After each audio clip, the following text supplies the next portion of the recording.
All right. Is it recording? Check 1, 2. Check 1, 2. Surrounded by Cows podcast. Ryan, Josh. What's up, Josh? What's up, Ryan? How's it going, man? It's been going good. When was the last time we spoke? Let's see. Yesterday? But on the podcast, it's been a week or two. It's been, a couple weeks, something like that. But we're back at it. Back at it. We got to do a little test run to see, what the fuck we're doing. Which... Because we still have no idea. But our voices show up on recording, so... Exactly. And, that's what they call a podcast. You got to just start doing it, Yeah. You just got to start shit, Exactly. You can talk about it all you want. At the end of the day, you just got to fucking go for it. It doesn't matter whether you suck at it. The more that you do it, the better you're going to get at it. Yeah. But if you don't start, you never know. To get better at. You never know if you're an expert or whatnot. That's our philosophy here at... Surrounded by Cows, baby. Thanks for reminding me what the name of our podcast is. So yeah, lots going on since last time we spoke. Kansas City is a crazy place, man. It is.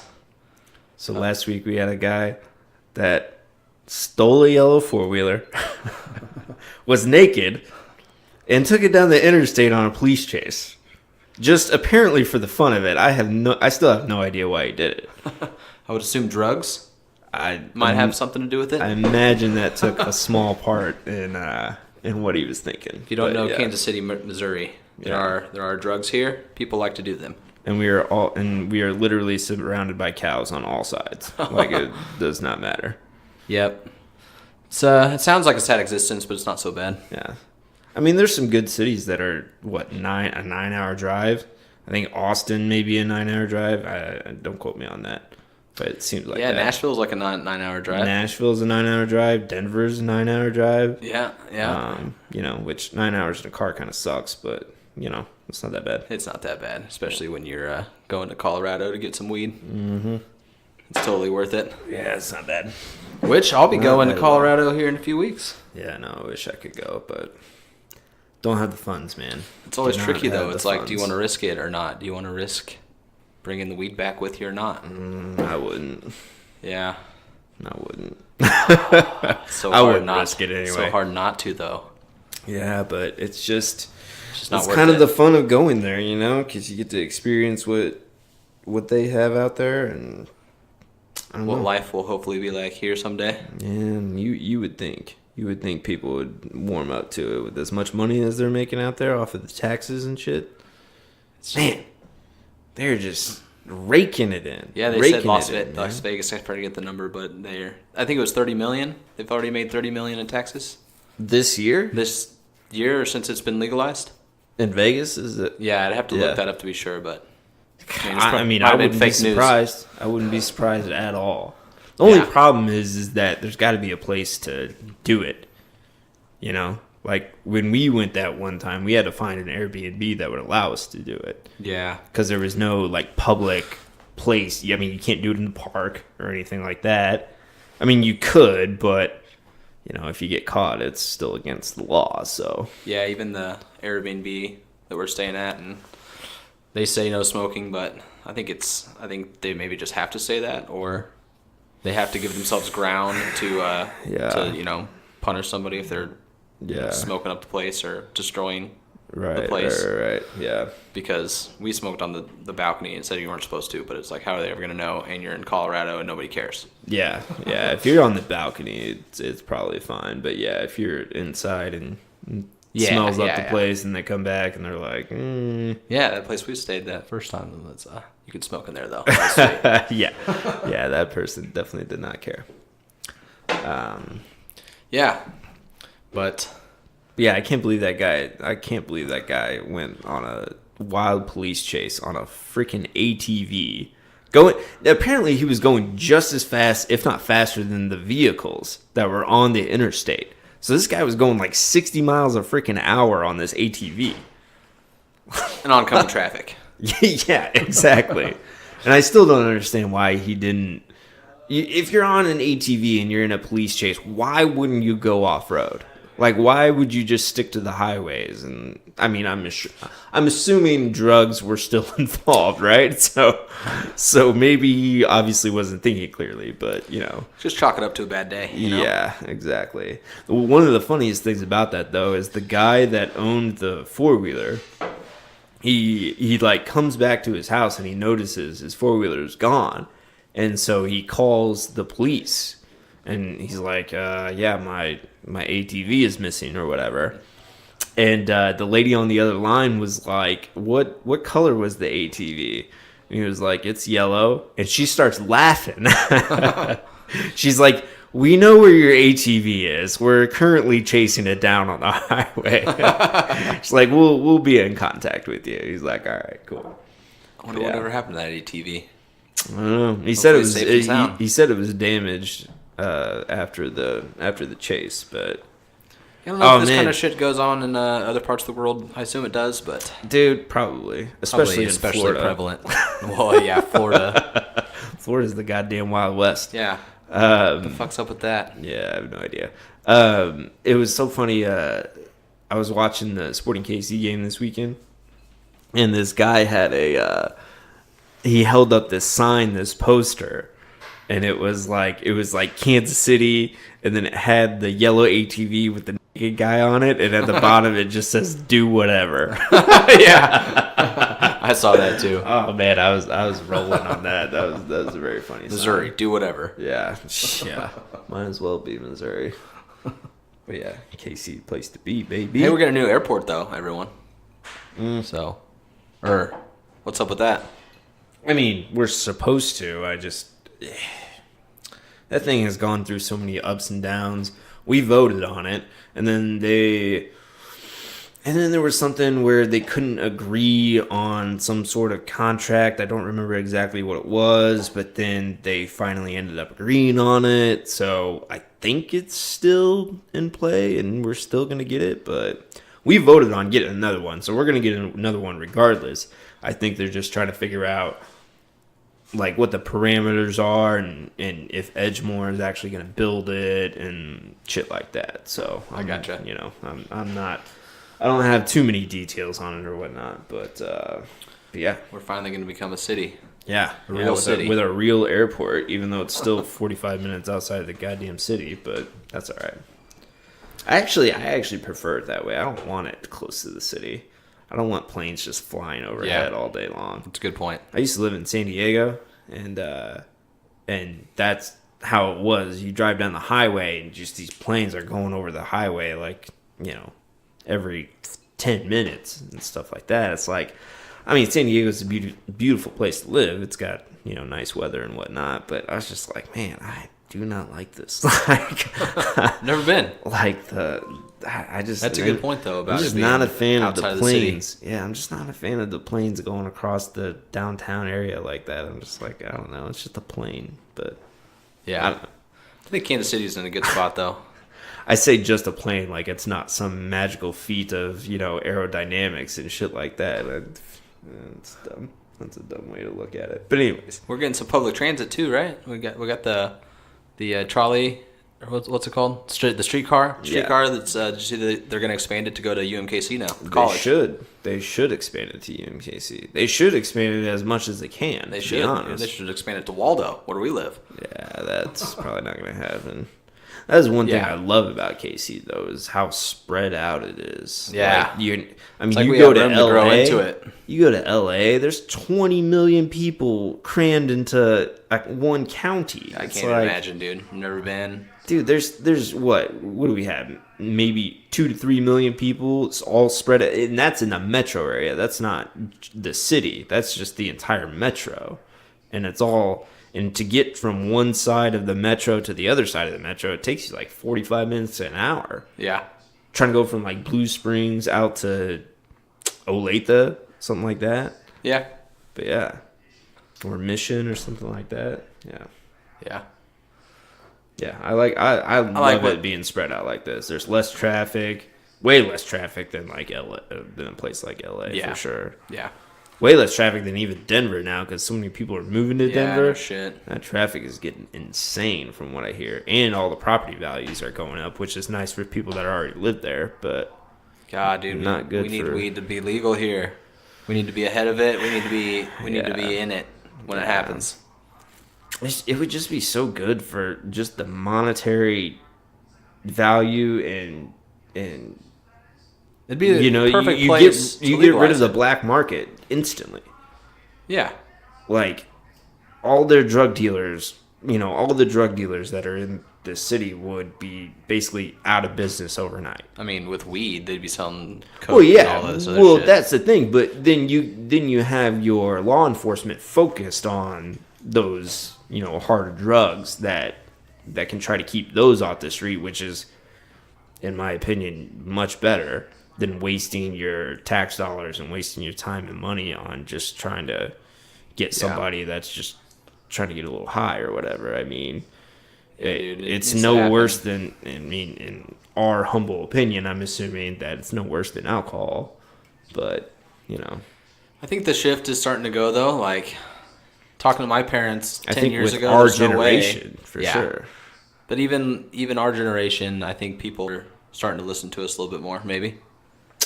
Like, I hope so, man. I would have never thought my parents would have ever, or at least the words would have ever come out of my dad's mouth saying that, he agrees that weed should be legal just like cigarettes and alcohol are legal. Yeah.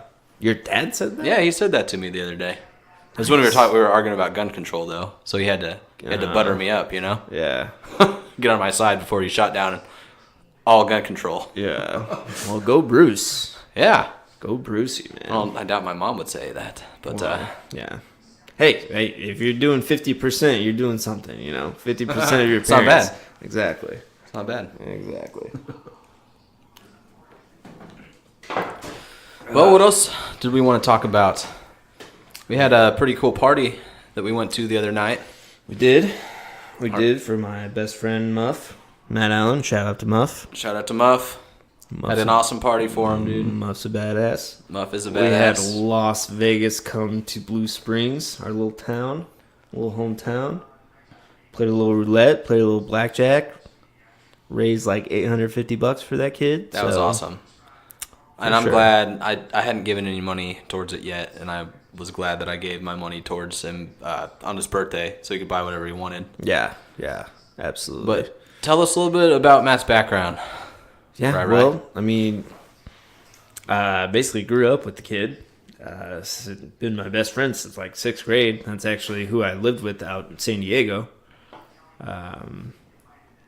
But yeah, he's unfortunately came down with one of the rarest diseases known to man, basically, called Gerstmann-Straussler-Schinker syndrome, which is a prion disease. Basically, what it does is there's I can't remember if it's an infection in one of your proteins, as for one of your gene proteins. I can't remember if it's an infection or if it's a virus, but it's something like that. But basically, one of his proteins is mutated, and it's caused this. It's a neurodegenerative disease, which basically what this one does is it attacks your muscles. So he doesn't have any control over his muscles anymore. And it also affects your ability to speak. So yeah, it's very rare. There's no treatment. There's no cure.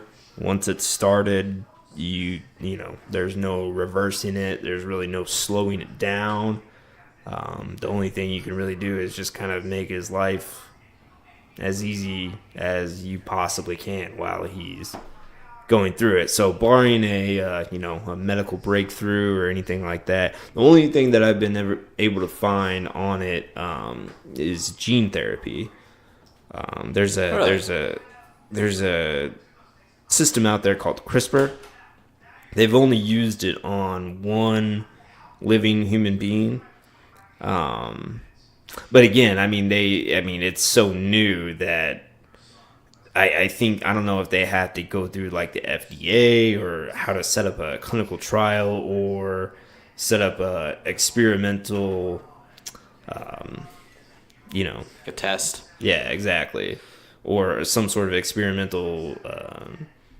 I don't know if it's a surgery or exactly how it works, but they go in and they specifically target a gene, which is exactly what Muff has. Like one of his genes is messed up, so this CRISPR technology is supposed to be able to go in, identify that specific gene, and I don't know if they remove it or if they can alter it or what the case is, but that's basically Treat it something. how that works. That's crazy, dude.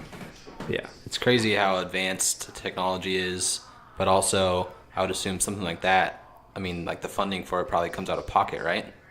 Which is what the GoFundMe's for and stuff like that. Yeah, I mean, I know that this specific CRISPR technology is done out of University of California, I want to say.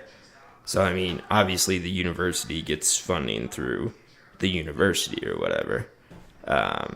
But as far as like if he were to get operated on it, I don't know whether or not he would have to pay out of pocket. I don't know if because he's got insurance through Blue Cross Blue Shield right now. Okay. They're trying to get him on Medicaid right now. Hopefully he can get on Medicaid so that because I think Medicaid will pay for in-home care, especially if you're terminally ill like him. But I went over his insurance policy, and it seemed like he could get hospice care for free through that. Okay. But I mean, normally a hospice care, that's It's more towards the end. well, right. But I mean, he's also terminally ill, and you just don't know when the last part of his life is going to be. Really, I mean, So does he have a nurse now that comes and takes care of him, or is it all his No, step-parents? that's what they're trying to get now. They're trying to get some sort of in-home care to come help Chuck and Terry, who's taking care of him. Yeah. And they have jobs, and it's just unbelievable that they're able to take care of him like that. Yeah, I mean he can't do a lot of things. It's tough for him to eat, tough for him to talk. He can't really, you got to wheel him to the bathroom. It's hard for him to even brush his damn teeth, So it really sucks. It's really terrible, but That's what's crazy, and that's one cool thing about this podcast, an opportunity to bring awareness to stuff like this. And exactly. There's two things. If anybody wants to donate to it, he's got a GoFundMe. His name's Matthew Allen. Or you can also donate to the Creutzfeldt-Jakob Disease Foundation. That's another prion disease. That's the most common one. I think there's like 3 or 4 prion diseases. But that's one of them, the Creutzfeldt-Jakob disease, and then the Gerstmann-Straussler-Schinker syndrome, which is what Muff has. That's another prion disease. So they're the only foundation that we've been able to find that even, takes funding for that type of research and to help families out with people that have this terrible disease. So if anybody wants to, go try to give some money towards it or whatever, it'd be greatly appreciated. So, And I would say a similar disease to compare it to, would you say, would be like Parkinson's or muscular? I don't know about muscular dystrophy, but well, I mean, it's not like Alzheimer's where he's forgetting anything, and he's not in any constant pain, really. okay, So he's still all there when you talk to him. He knows what you're saying. He can respond as best as he can to you. But so he's still all there, and he doesn't have any constant pain. It's just he doesn't have any control over what his body is doing to him, basically. Yeah. And maybe his mind is going. It is a neurodegenerative disease, so it does affect your neurons in your brain and whatnot. but it may also be because I'm not a doctor, so I don't know every single in and out about it. But it may just be the neurons that's going from his brain to the rest of his body and trying to control his body too.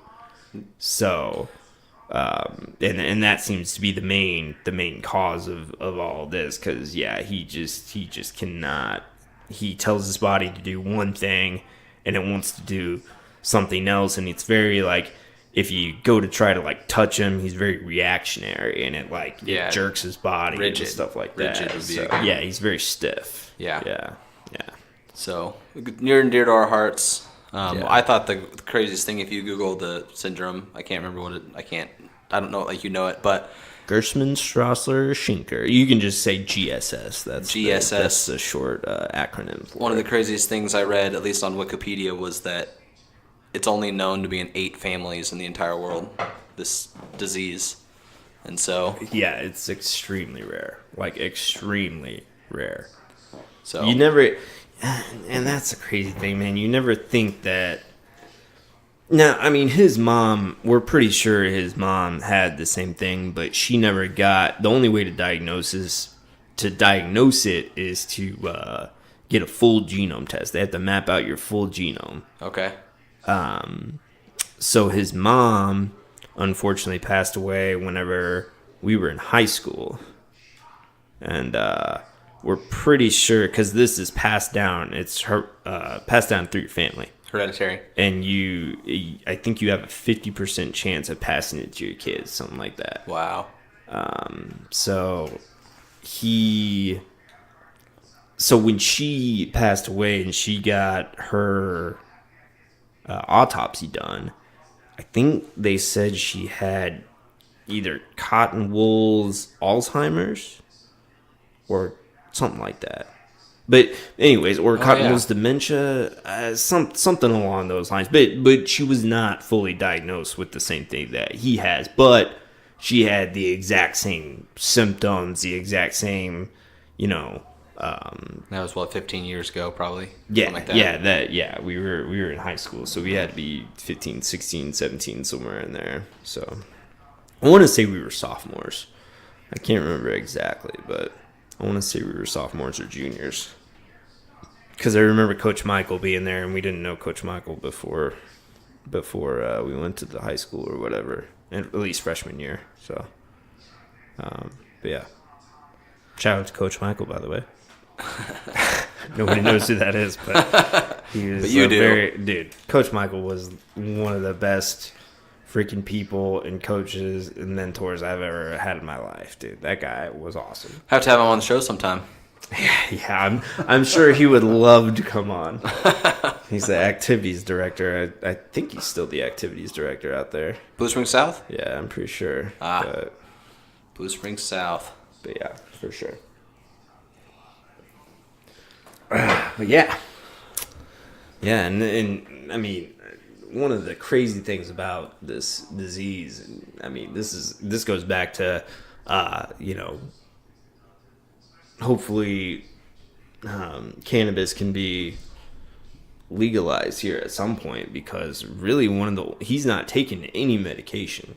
Really? The only thing he really gets is a weekly massage, and that relaxes his muscles, and that, honestly, when we went to the party Friday night and held it for him, like, he was way less, like, his body didn't jerk as much. Because he had just had his massage, right? Yeah, because we set up the whole thing while he was getting his massage in the back room or whatever. I gotcha. So that really helped him out during that, but he he eats those edibles, those brownies, and if he doesn't take them, his body is out of control, so it wakes him up throughout the night and he can't get any sleep. But if he takes the edible or whatnot, he sleeps right through it, because it just relaxes all of his muscles and everything like that. So he's able to sleep through the night. And, God, that is one beautiful thing about weed, man. I mean, sleep. If you don't, I mean, you You get used to it. Come try to tell me that there's no medicinal value to it. Come try to tell me, because I've seen it firsthand, dude. Like you can't argue with somebody that's seen it firsthand. You know, like it's really it's a sham, insane, dude. It's really insane. But like you said, our generation is calling stuff out like this. You Well, told your whole life that it's not mean, good, and then you start smoking it yourself, and you're like, "What's not good about it?" Yeah. I mean, it's just I think it's just a generational, and I mean, back in the day, you were only subjected to the information that you could get through the radio or through, Newspaper. whatever news outlet that you're reading at the time. And now, we have information at our fingertips at all times. So I feel like we, the new generation has, millennial, Gen Z, whatever those labels are. They're just more informed, and they can nice. They're just more informed about it, and they can make a logical decision. And I feel like when you get older and you're more stubborn about things like that, and you've been taught a certain way almost your entire life, and then somebody tries to come up and tell you that, this is completely wrong. I mean, I don't know how I would feel if I was in that situation. You get stuck in your ways. I mean, you can't even feel ourselves doing, at least I can feel myself doing that at, 28, 29 years old. Yeah. In some ways. Yeah. You try to fight that urge. Right. And, I hope I'm still as open-minded when I get to that age as I am now. That's what I really hope. I really hope I'm not, stubborn in my ways, and I can. But man, sometimes I'm just like, what are people thinking? Like I don't know. It's hard to. Absolutely, man. It's hard to just be like, I'm definitely right about this when you think you know everything, but tomorrow something could come out and just turn everything upside down, and it could totally change the way that you think. But if you really truly believe in something like that, it's the power of belief. The power of belief is like it's so powerful. Like I don't know. That's why it is. That's why the president, just the whole position of the president is so weird, because we place all of this power and we believe that this guy, he does actually have power, but at the same time he only has power because we all really believe it. That's really what democratic system. If you want to boil it down to one thing, it's because we all believe that this position is the head and the ultimate power of our current society.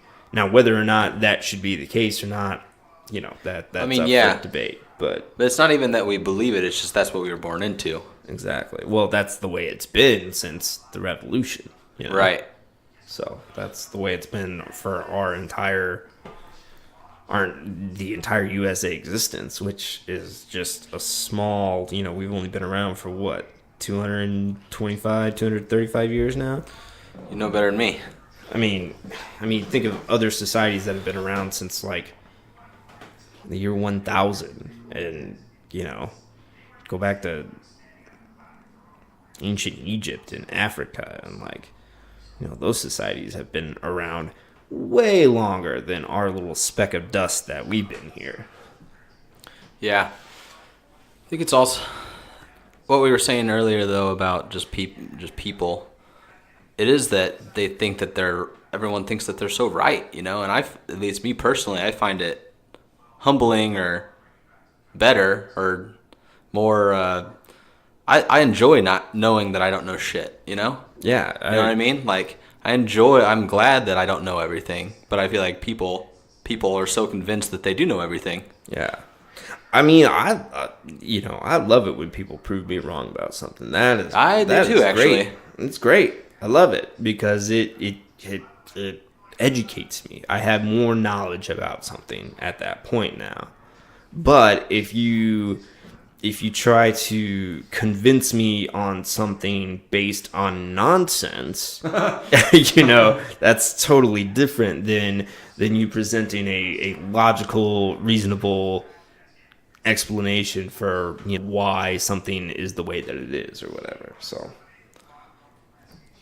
yeah, and when you go back and you talk about belief and like all the shit we got to think about, religion, all flat Earth, baby. The flat Earth, the goddamn flat Earth. Are they connected? I am such a round Earth shill, man. Round Earth shill over here. You believe in the round Earth, dude? Ryan? Oh, are you a globalist? It's a crazy, crazy thing. It is a crazy thing, and that's another the flat Earth. I remember in high school watching conspiracy theories, and I feel like the flat Earth was just that people who just never figured out that those were all bullshit.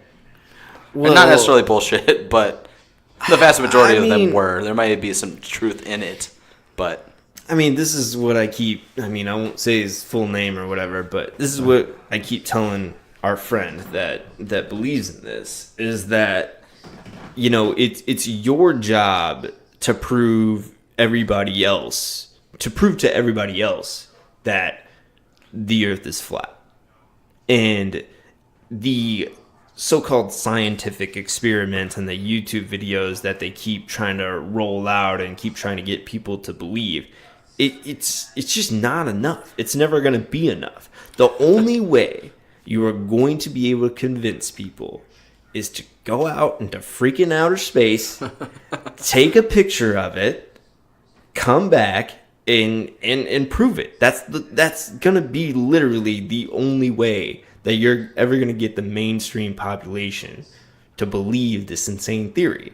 Because people have been into outer space, and I know they don't believe that. They just believe that everything involved in outer space is fake, and all the pictures and all the satellites that are orbiting the globe and all of the technology that they literally use to spew this propaganda is literally based on aerodynamics and space satellites and gravity and everything that they don't believe in.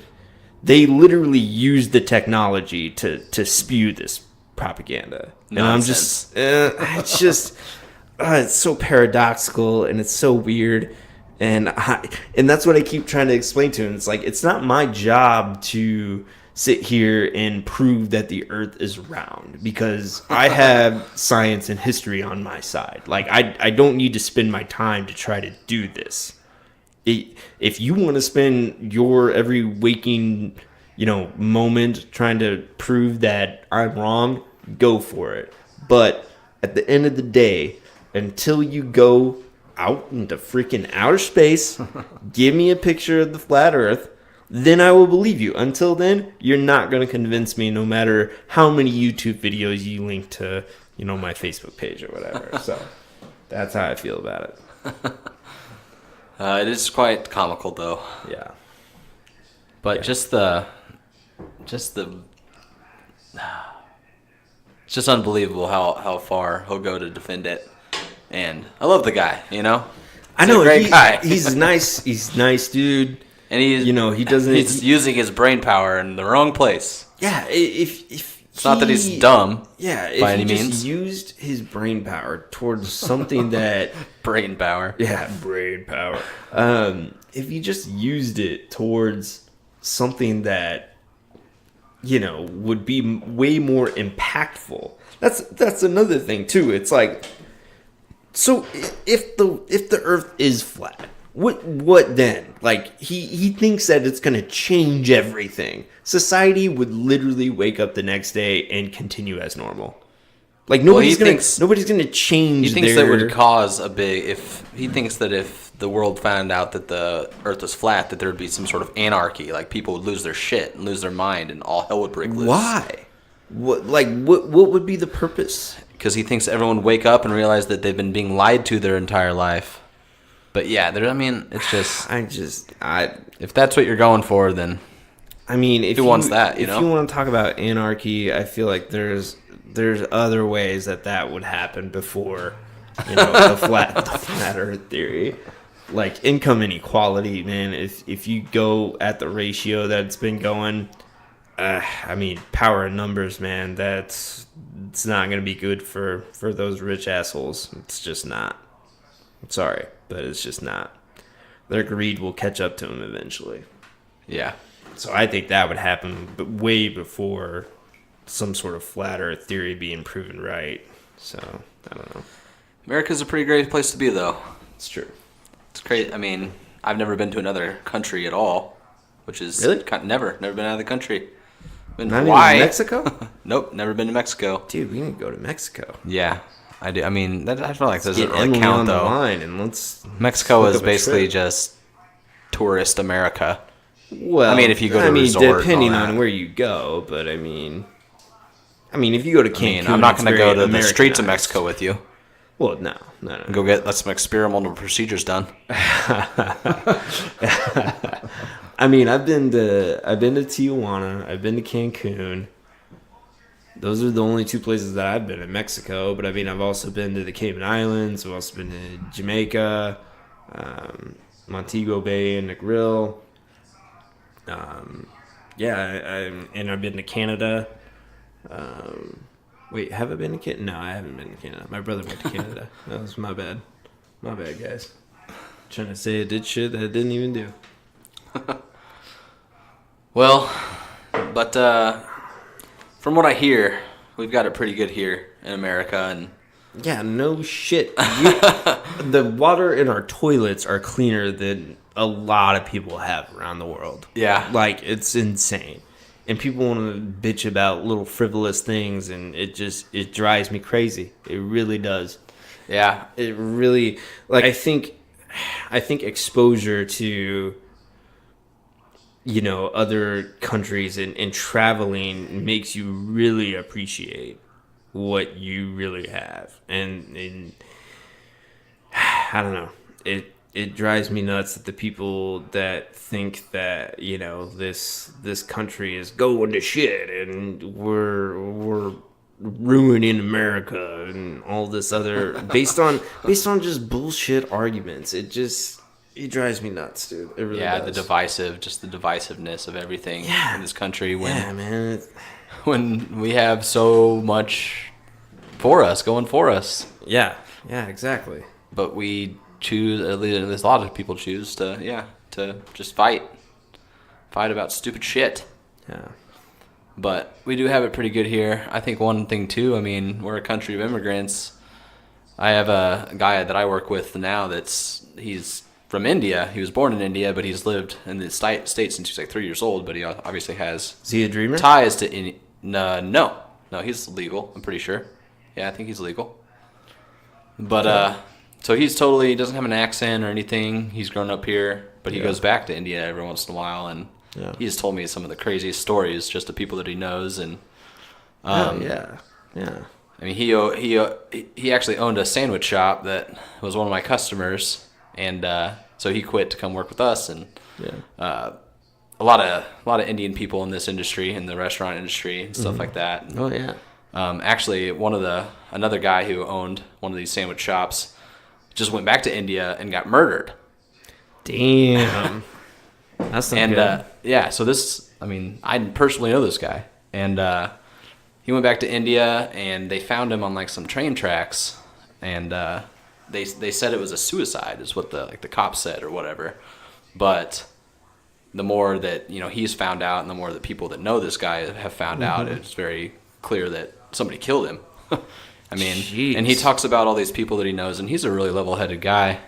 Yeah. And it's just like drugs are very prevalent over there. The cops are super corrupt. Like, if you get in trouble with the cops, it's do you have enough to bribe them with or not? Yeah. Whether you're going to get charged or not. Yeah. Well, I hear the culture of rape over there is super out of control. Like, these guys just think they could just do whatever. The culture is just and totally it's not to say that rape doesn't happen in any other country, but like there, it just seems like it's There's no repercussions. It's way more common than. Yeah, I don't know, man. It just. I mean, America's got its freaking problems, but I mean, if you look around the world, there's lots of other places that have way more problems. Like, dude, you live in China and you say the wrong thing, you're going to jail just for simply saying the wrong thing. The freedom of speech that we have, the first freaking amendment that we have, freedom of speech, freedom of the press, all of that. It's so great, even if it's speech that you do not agree with. You still have to come back to the very fact that you're able to speak that without not necessarily without repercussion, but without repercussion from your government. Yeah, from the authorities or the law. Yeah, I mean, it's not to say that, if you walk into work and try to say whatever you want, it's not to say that you're not going to get fired, because that's a, private organization and they can do whatever they want with that, But, you go out into the public street and say whatever you want. The police aren't going to come arrest you. You're not going to jail. Like, you can say whatever you want. Yeah. So, I don't know. I think that perspective is super important for people, though. Like, just stop, take a breath, and realize that you're living in an amazing place to live. Yeah. And all this divisive arguing isn't getting us anywhere. Yeah. And the sky's the limit if we can all just be respectful of each other. Can't we all just get along? And to be Can't we all just knowledgeable of what you're talking about and not just follow rhetoric. Yeah. So I encourage people to change their perspective, or try to, if you feel like they're one of those people who just follow a rhetoric. Yeah, and people really need to stop. Which I've been guilty of many a times. I think we all have at some point. I mean, and also people need to stop putting so much of their time and value into other specific people. Like, does that make sense? Like, stop worrying about yourself. Well, like, or what? Well, worry about yourself, but also like Donald Trump, or any the Kardashians. Yeah, exactly. That's who I was thinking of. Is the freaking Kardashians, who do, from what I understand, don't do a damn thing.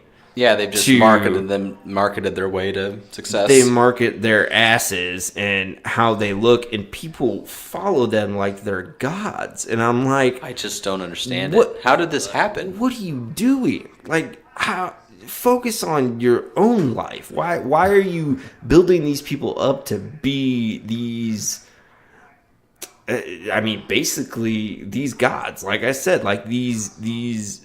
Prominent figures that you want to try to follow, and it takes such a control on their own life to the point where they're just simply following these people, and they're following their every waking moment and move, and anytime they tweet something or post a video or whatever, they freak out and they're like, oh my God, this is something new about, Kim Kardashian and blah, blah, blah. And I'm never going to understand that mindset. I never will. I don't know. I mean, there's people that I love in the world, like, Dave Grohl, Richard Branson, Joe Rogan. Joe Rogan. Shout out Rogan. That's why we're doing this. Honestly, Rogan.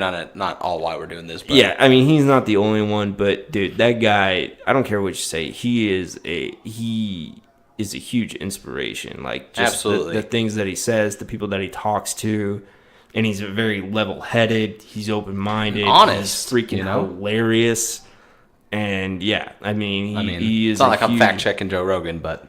Well, yeah, but I mean, genuine. His whole that resonates. I think what his whole mindset boils down to is just like, do what you want, do what gives you meaning and gives you some sort of purpose in life, because that's ultimately what's going to make you happy. And don't just conform to the normalcies of society if it's making you miserable. And I love that philosophy, because I feel like everybody should follow that. But we all get trapped. We all get trapped in these lives that, we start a family and we can't quit our jobs because we have to maintain the health insurance and maintain the salary, and you're just not and not to say that it can't be done, but you're just at such a less advantage to be able to do what you really want to do out of life. And then at some point, I mean, I love the philosophy that it's never too late to do anything, but at some point, I mean, it really is going to be too late to do, you know, several things that you probably wanted to do. I mean, if you're 80 years old, you're not going to be able to go back and try to make it to the NFL or shit like that. I mean, that's a very extreme example, but yeah, I mean, it's things like that. Yeah, when you're young, it's like you don't realize that you could let life pass by you. Like, yeah, we're 29. That's young, but absolutely. I'll be in 10 years. It's not gonna feel so young. Year. Yeah. I'll be 29. You'll be 30. I'll be 30 next year. Yeah, and I mean, and you know, I actually talked to my grandma today. Nice. She's shout out to grandma. She's turning 84 on the 14th. Nice, dude. And she's still kicking it. I mean, she's been to the doctor the past couple weeks, and she's having trouble walking. But they basically just said, "Hey, walk with a cane, and you know, you should be fine." Which, I mean, at her age is freaking great to be in that kind of health. Absolutely, I mean, that's dude. 84. That's almost 3 times our entire lifetime that we've lived. Yeah, that's nuts, dude. I mean, that's a long time. Yeah. A lot of things can happen. But there's not an old person out there that wouldn't say that it hadn't gone by fast. You know what I mean? Yeah. And from what I know... I mean, I don't know that, but... I mean, from what I know... I assume. Well, yeah, and my grandma said... I was like... My grandma was talking about it, and she was like, "Yeah, I gotta use a cane or whatever," and I'm like, "Oh, I'll probably be there one day," you know. And she specifically said this to me. She was like, "It's gonna be a long time before you have to do that." That's what she said. So, well, hey, you know, I appreciate that, Grandma. But yeah, I mean, just to be in that kind of health at that age is freaking fantastic. Because she said everything's good with her. She got all these tests done, and you know, she's still kicking it. So. That's awesome, dude. Yeah. I mean, she's the only grandparent I got left. So. Yep, I got one grandma left. Yeah. Which, thankful for. It's crazy to talk to your grandparents, though. You know, like, and just to see how much this world has changed since they were our age. Oh yeah, one of these days I'm gonna get my grandma in here. I'm gonna do a podcast with her. Let's get both our grandmas in here because that would be so cool. Let's get them to smoke. We have to like feed them some brownies. That'd be bad. You don't want to get high with your grandma, bro. Yeah. You don't want to put that on her lungs. But yeah, have her eat half a brownie or something like that. I don't know. I think it'd be funny. There's an actual video of this guy that has like these 3 grandmas smoking. They just I saw that. It's so funny. I love it. Very, very awesome. Weed. Shout out to weed. All right, this is what I have to say about the media. All right. What do you got to say, bro? This is going back to what we were talking about. As we transition into the media. From Joe Rogan to the media, baby. Yep, there you go. Joe Rogan is my preferred source of media. Yeah. Which, he's a pretty smart guy. I pretty much hate all media. But what you were saying about earlier about what we were talking about earlier about people who already have their minds made up, who already are, you know. But the 24-hour news cycle is what blows my mind, and it's much like the flat Earth. It's like, how does somebody spend their whole life just watching Fox News or just watching CNN or just watching one freaking news station and then just going all in on it and only talking about that and only having an opinion on that? Like, how miserable is that? Yeah, I mean, it's almost like, it's almost like it's brainwashing.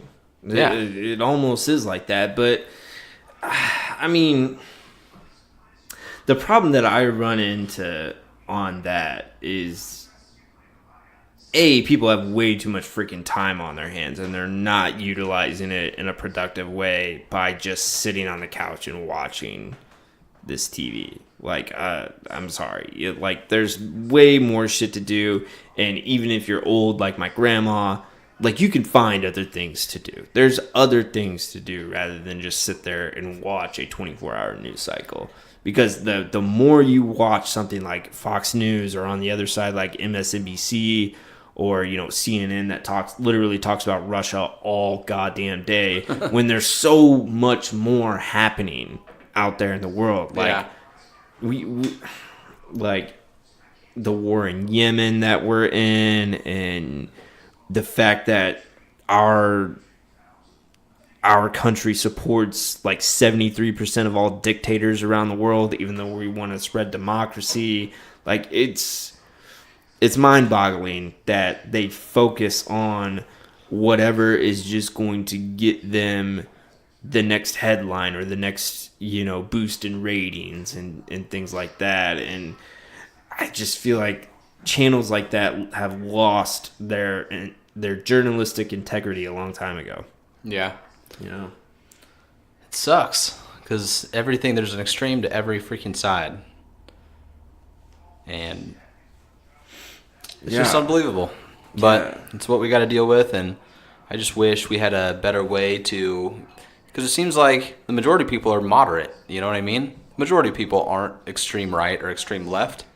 So how do we get together and talk about shit and make an impact, Yeah, and I mean, everybody talks about having having some sort of third party besides Democrat and Republican. The thing is that is literally never going to happen, because what happens is that the parties will end up changing their platform to go along with whatever the majority of their base is starting to think. Like, dude, the Democratic Party used to be super racist. Like, super racist. It almost used to be the Democratic Party was the Republicans like they are now. It used to be like vice versa almost. Really? Like back in the day, yeah. Yeah, and whenever the civil rights happened, I think that was Lyndon B. Johnson, I want to say. Who came in after Nixon, if I have my history right. I don't know. I'm so terrible at facts. But I think when he signed that, that Civil Rights Act, they lost the South. Democrats lost the South because all of those Democrats were super pissed, and because that's how they used to think. But 40 years later, they don't think like that, but they still have no control over the South anymore because of that. So it's just that's the only thing that I think is preventing a third party from rising, is the fact that both parties are actually willing to change, depending on how their base is voting and how they're thinking. And if it hasn't happened after this past election, I really don't think it ever will. But I don't want to say ever, because ever is forever. You would think anything can happen. After this election and after this president that we have now, that a third party would be is where it's leading, because people are going to be a little bit more aware at the next election of what they're voting for. I would hope so. Exactly. Maybe not. I'd be giving people too much credit, but man, I really think there's a blue wave coming. There is. I don't necessarily agree with everything on the left. I think some of them are still warmongering pieces of shit, and in this whole, I need to create us a YouTube and a Facebook too, so we can spread this. This is why we're doing our podcast, because we live in the middle of the country, heart of America, and literally surrounded by Kansas, Iowa, Oklahoma, Arkansas. There's like 3 other states that I'm not. Tennessee, Illinois. Yeah. Basically, how many shows do you know that say broadcasting live from Kansas City? Yeah, exactly. You don't get a Midwest mentality in most podcasts. Most of them are out of New York, LA, West Coast, East Coast. There's not a whole lot that are coming out of the Midwest. Yeah. And I feel like we have a unique perspective on things because at least in my family, like one side is pretty democratic and one side is pretty conservative, and I know both worlds very, very well. You know, I've been hunting several times and used guns, but you know, I also believe in I believe in recreational drugs being legalized. You know, that I feel like that's two far sides of the different spectrums. Yeah, that's a left. Yeah, you know, a left idea and a right idea. We're little baby lefties growing up in a very right world. Yeah, essentially, yeah. But yeah, and I don't like what I hate on the left is that they try to portray every single, every farmer and every person that lives out in the country as this racist, xenophobic, set of people, because it's just not true. It's not absolutely not true. And I mean, trust me, there are definitely those out there. I'm not saying that they're not out there, but when you try to group them all into people try to put everybody into a box, right? Yeah. They try to just simply tag you with certain qualities because you think, one way or another. And that freaking drives me crazy.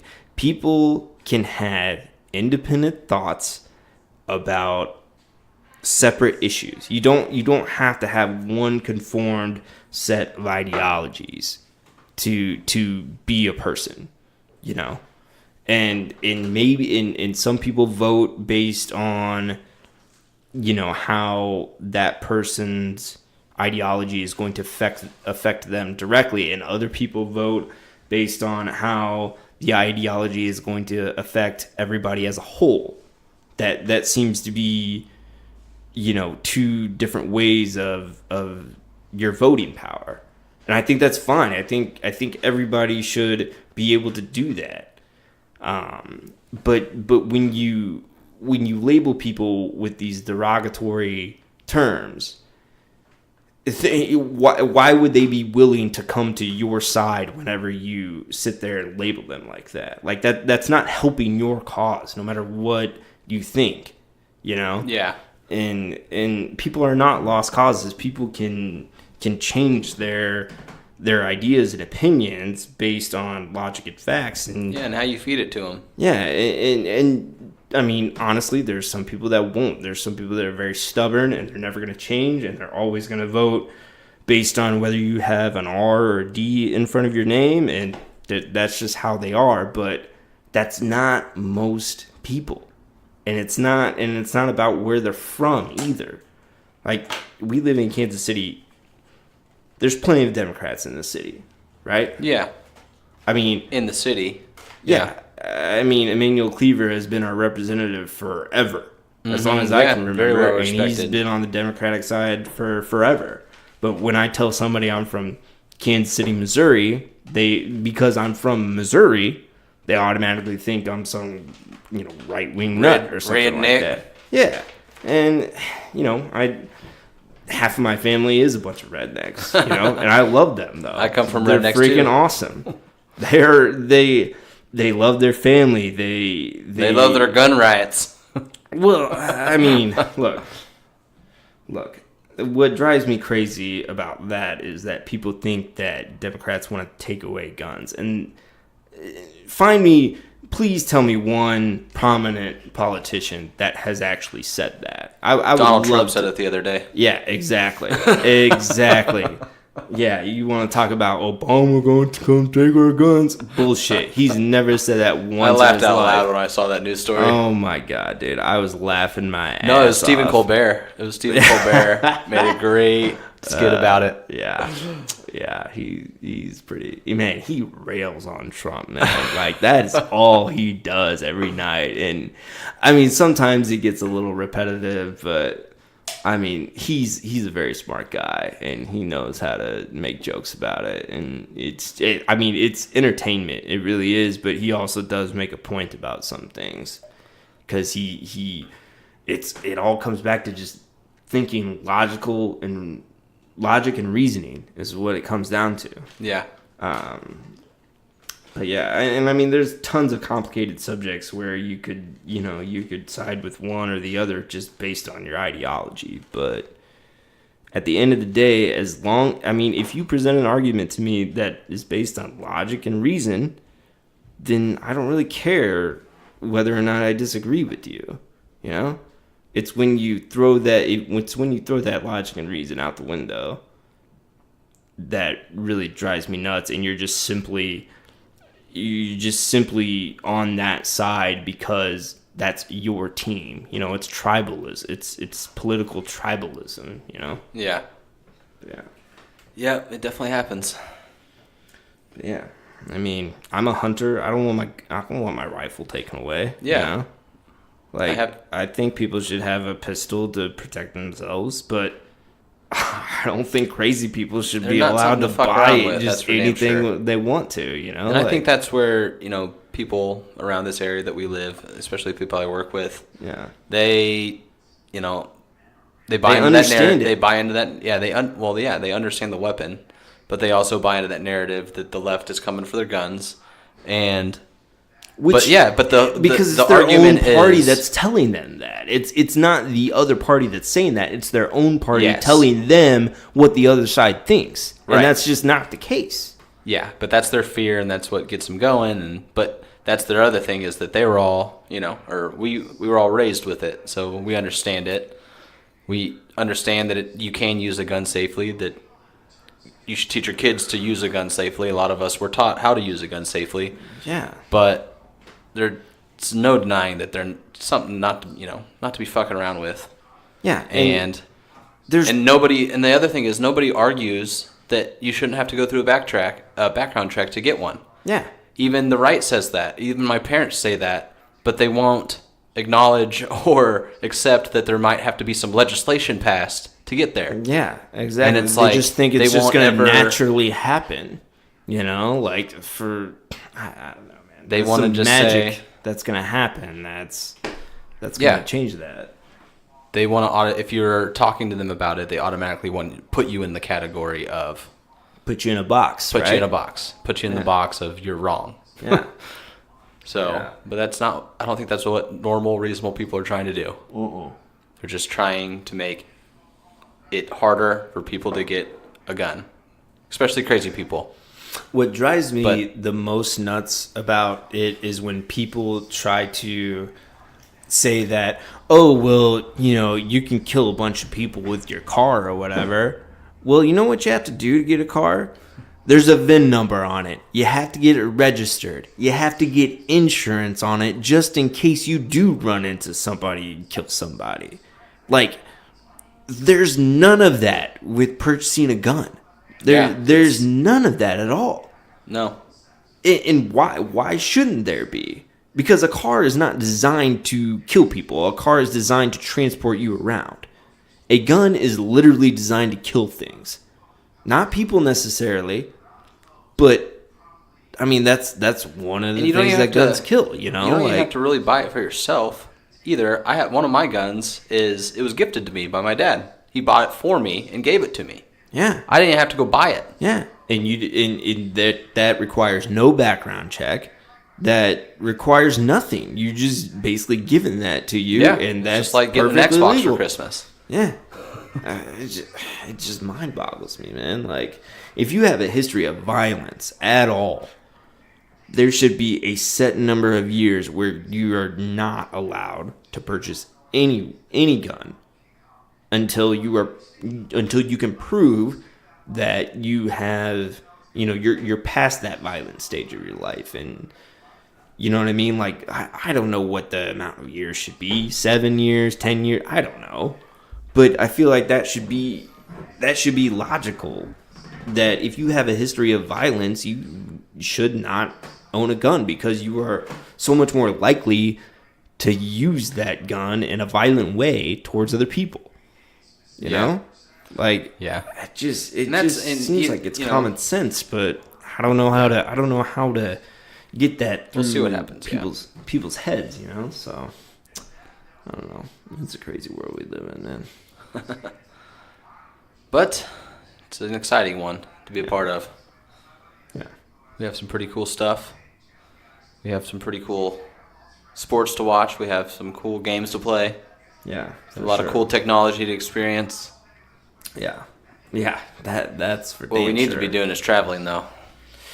Yeah. Our friend Emily's got that right, man. Travel agent, yeah. Yeah, I mean, luckily she's a travel agent and she can get those free rooms and stuff like that based on points, but still, man, like that's great. I wish I could do that. I wish I had the money to do that. I need to go to Western Europe. I really do. I need to go to where the Vikings used to be, like Sweden, Norway, Scandinavia, all that entire region. I feel like that's where I can't remember. I'm pretty sure I got a little Swedish in me. I know for a fact a lot of me is German, but I've had several conversations with my mom and aunt, my dad, and they definitely say that part of our ancestry is from Sweden. And I don't know what it is about that Viking culture, but it just fascinates me, and I love it. And I feel like, I don't know. Sure. I feel like when I work out and I'm able to build up my muscles, I look like a fucking Viking, because that's just how I'm just naturally. They're just natural. Whoa, badass. Well, no, I mean, I haven't even said that to myself before. I've had people say that to me, like, back in the day when I actually, could lift a shit ton of weight or whatever. It's weird. I mean, I don't know. I just have this weird connection to that, and I don't know if it's just an interest thing, but I've always felt like that is a culture that I can bond with. Like that is essentially, I don't know what I'm trying to say. I know exactly what you're trying to say. No, your point's come across. Can't find the word. So at what point in time in our lives are we going to actually get to do all this cool shit? Now is the time, right? That's what everyone says. Now is the time. It boils down to two things: time and money. Simple. It's really what it boils down to, man. If I had, I got the time now, obviously, but I don't have the money. So, if I had both, I'd go over there in a freaking heartbeat. So, retirement. Yeah, right? Or just saving up. Because companies aren't going to let you do that now. They're going to make you work 60 hours a week on salary and try to get the most production out of you that they can. And even the workforce, I just don't know, dude. I don't know where. I feel like everybody's miserable. Going. I feel like everybody's miserable, man. Yeah, everybody. I know at my job, everyone's not miserable, but nobody really wants to be there. Everyone's there because they have to be there. Yeah, nobody's really just trying to survive. About selling groceries. So they're trying to survive. It's all comes down to just trying to put food on the table for the family and be able to afford healthcare in case shit goes south. Yeah. Man, that's essentially what it is. People get fulfillment through their kids and through their families and all that, true. But I don't know. Me being a kid of a family, I hit a point where I was like, why the fuck did you have me? Yeah. This world's going to shit. What are you thinking? And I have it good. See, I don't agree with that. I don't think the world's going to shit. It's not, but yeah. I do feel like we're at a point where I know I always harp on this, but it really comes down to the vast amount of income inequality, the ratio of income between the ultra rich and everybody else, because at what point does it become a moral issue where you just have so much fucking money that you literally cannot spend it? Like, there's just not enough in the world to spend all of that money on. Yeah. And they just want to hold on to it, and everybody wants to avoid, they want to go through all the tax loopholes. And there's one building in the Cayman Islands that houses 18,000 companies, so they can avoid paying taxes. And that has a direct impact on everybody else that relies on those taxes to pay for the social programs to help the extreme poverty and the poor people around, not just in the United States, but around the world. And it just, I don't know, man. It maybe I care too much about other people and not worry about myself as much as I should. But I feel like I feel very selfish if I were to think that way, But that's just me. I mean, people can, I got mine, So this is how I feel. Yeah, I don't know, man. It just seems like, if the United States is the richest country in the history of the world, why do we have so many people that are fucking miserable? Right. Because they're making $7.25 a fucking hour. You think you can live off of that, working 40 hours a week on that? No, I'm sorry, no. You can't. And then people want to say that, oh well, these minimum wage jobs are designed for high school kids and low skilled workers or whatever. And I mean, that may be the case, but that's not reality, because there are people that work those jobs that do have families, and you expect them to go out and get a degree based on what? Based on all the extra money that they're making from working 60 to 80 hours a week just to, like, when do they have the time to do this? Because they have to work so many hours to support their family. And like, oh, well, maybe they shouldn't have had a kid. Well, I mean, you're the one, the Republicans are the one that are anti-abortion. So you only care about the kid until it's born. And then once it's born, you don't want to give the necessary tools for that person to raise that kid in a great environment and give that person the tools to better themselves and get more skills to make more money for themselves. It's just want to give them their God-given right to life. Yeah, it is a vicious cycle. It really is, and that's the thing. I don't know. Everything is related to each other, Yeah. People want to look at single issues and make it seem like that it's the only issue, and this one issue is secular and it's boxed in and it doesn't relate to anything else, which in reality it does. It relates to everything else, you know? Or to put more importance on one issue, saying this is the only issue that matters, or I'm only going to vote on this issue. Right. That's another thing that drives me crazy, but yeah. But both the right and left are victims of that. I mean, there's plenty of people on the left that vote on one singular issue. So, especially war, man. People that are anti-war, man, they'll even when Democrats are freaking warmongers, they think the Republicans are the devil in that regard. I'm just like, look, man, there's both sides to that coin, man. Like there's people on the right and the left that are warmongers. But you want to try to vote on one single issue like that? I mean, if you're going to pick, you more than likely you're going to go with the Democratic side because, the Republicans are the ones that put us in these wars that we're in. But it's not all encompassing, Yeah. Like, I don't understand why we have so many military bases around the world and why we spend so much on freaking defense, but we don't want to take care of people in poverty here by, taking some of that military budget and... Oh, Ryan, you little snowflake. I know. I care about the poor.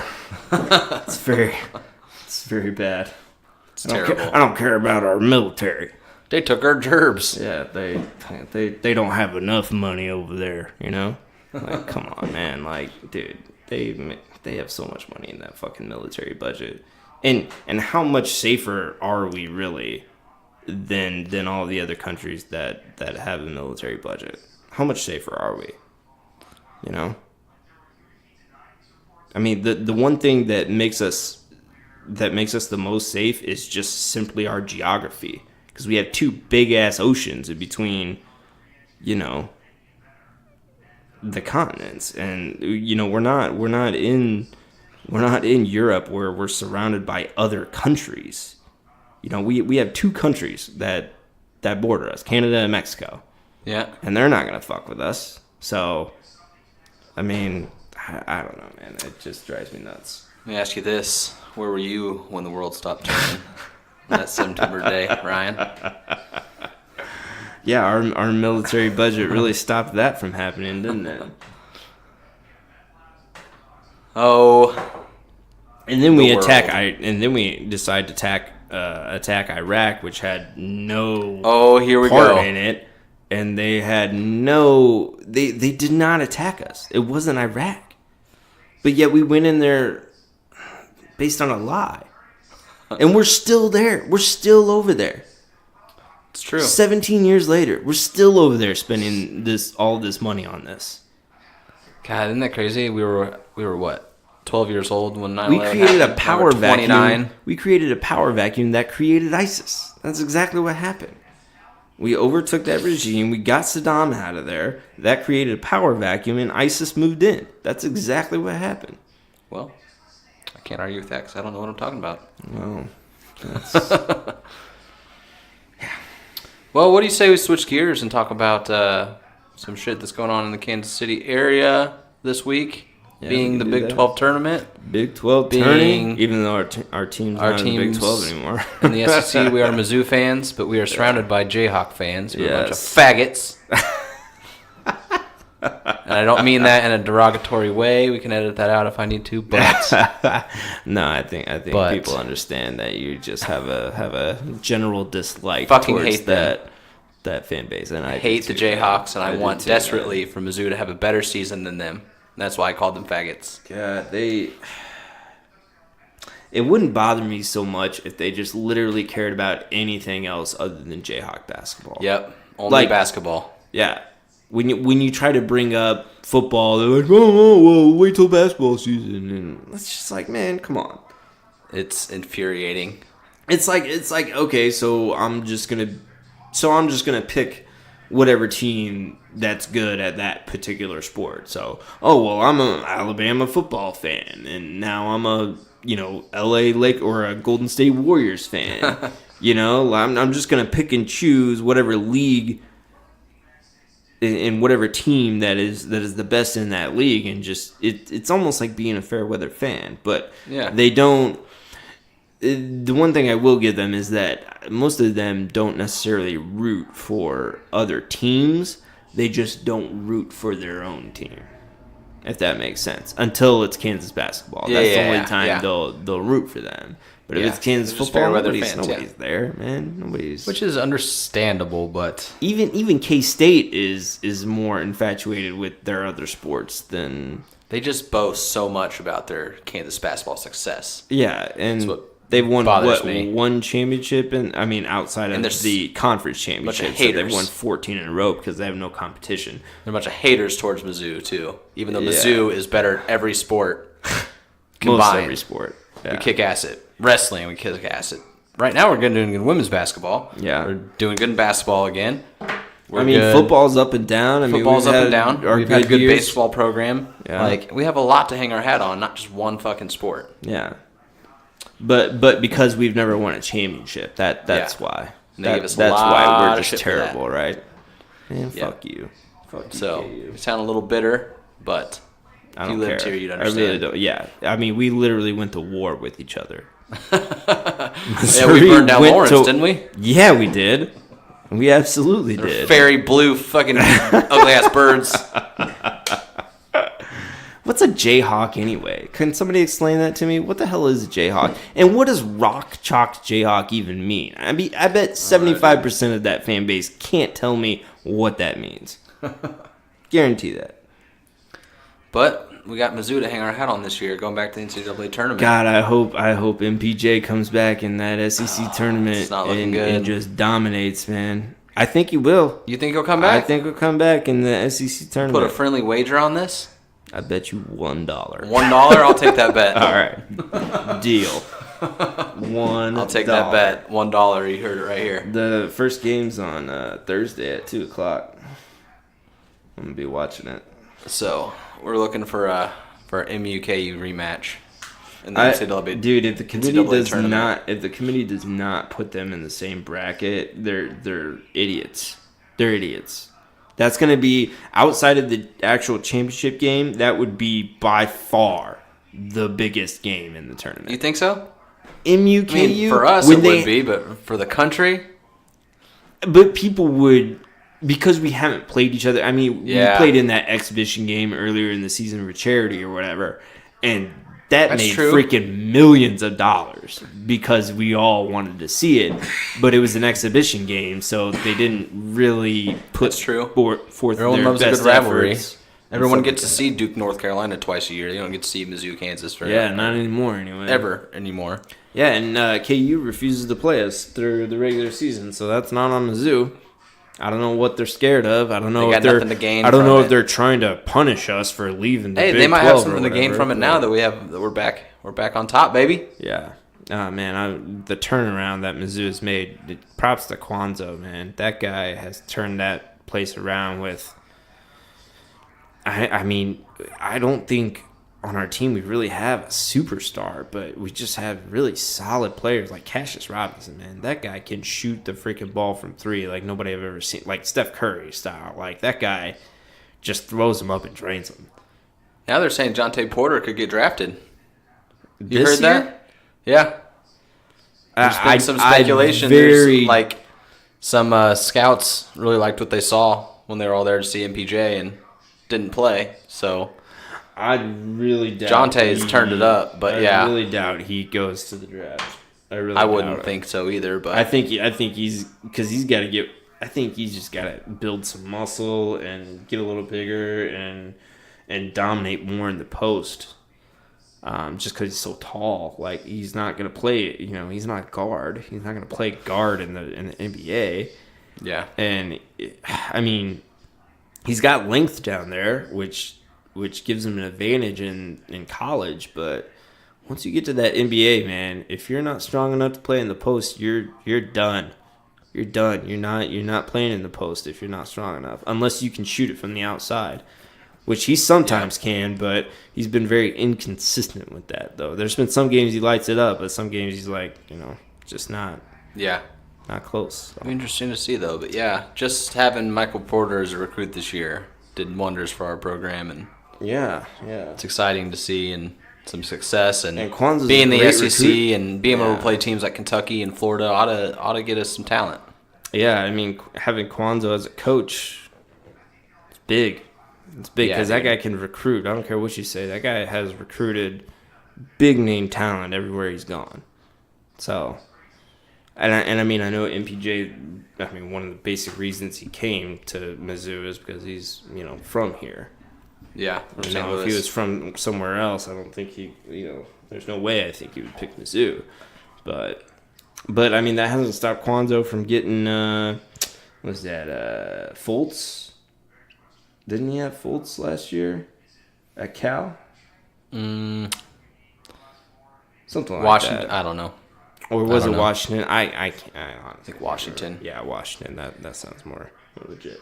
Yeah. But yeah, he's always been able to recruit the big name talent. It's just the only knock on Kwanzaa is that he's never been able to go that far in the actual NCAA tournament. So yeah.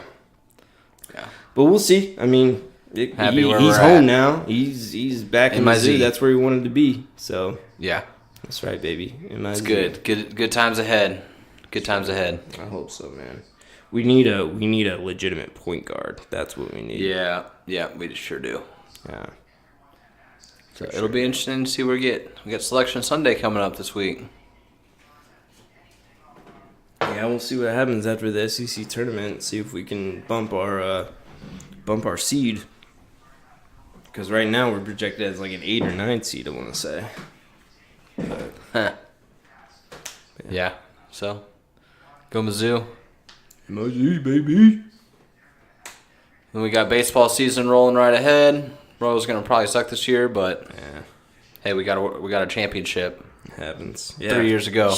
Man, I'll take I honestly don't really care what they do this season because we got that championship, and I'm ecstatic that we got that. Yeah, Kansas I City never needed thought that. I would have saw needed that in my life. No.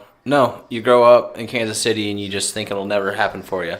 Yeah. And then to watch the Kansas City Royals win a World Series was fucking phenomenal.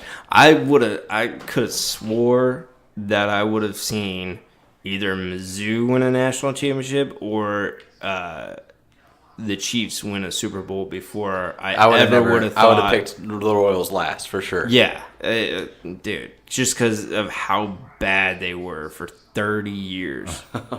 Like Our entire life, man. dude. Yeah. We grew up going to the games to get drunk and watch the other team. Yeah. I mean, Basically just get drunk. tickets were Underage. $7. Yeah, $7 tickets. Nobody's checking IDs in the parking lot. It's like the perfect thing ever. Dude, When you're 16. I'd love having the stadiums out there. I Yeah. don't care if people Having these that pro are sports outsiders. teams Yeah, is big. I was seeing NBA people that team. are outsiders, they're like, "Where are your stadiums downtown and shit?" I'm like, dude, are you kidding me? Do you have any idea what our tailgating experience is like? You have no idea. You have no idea. So Yeah. shut up. Like, man, it's awesome. I love It's it. just a freaking blast. I wouldn't if you've trade never it for been the to world. Arrowhead Stadium for an NFL game, you got to do it. You Yeah, gotta come, and you got to get there at like 8 a.m. get there as early as you can. and come just prepared. walk around. Just walk around and Yeah. just try people's food and all kinds of shit, man. Like it's amazing. I love Especially it. if you're from another team, like we'll embrace you. We'll give you a whole lot of shit, but we'll embrace you. Yeah. And you're gonna have a good time. Yeah, I mean, every fan base has their shitty fans. Don't get me wrong, but the majority of us will accept you. We'll make fun of you for rooting for the other team, but we're not gonna be dicks about it. Unless you're a Raiders fan, stay the fuck out of our Yeah, city. fuck you, Raiders fans. Yeah, fuck just fucking you. stay home. We don't Yeah. want you here. Yeah. Have fun in Las Vegas. I'm glad your team just dipped out on you like that. KC's never gonna do that. Dude. I'd say never again, and who knows what the hell's gonna happen in the future. But still, Bad things they're happen never gonna do when that. Raiders fans come here. Yeah. Lots of fights. Oh, just YouTube. It just gets ugly. Just YouTube. Just gets Jeez. ugly. We don't need you. All you need to do. We don't come to your games. All right? Yeah. Don't come to ours. Yeah. Well, I mean, just YouTube Chiefs Raiders fight, and there will be Have a a heyday. list of just you could spend all day watching them. Like it's insane. I'll never forget one of the best things I ever saw, or not best things. It's pretty bad, but while I was This is gonna we had make us just- sound really bad, isn't Yeah, it? we had just gotten beaten by the Raiders, and I was walking down the ramp, and there were like 3 Chiefs fans who were like bloodied up. They were like sitting on the floor, like recovering or whatever. I'm like, oh shit, they got the shit beat out of them.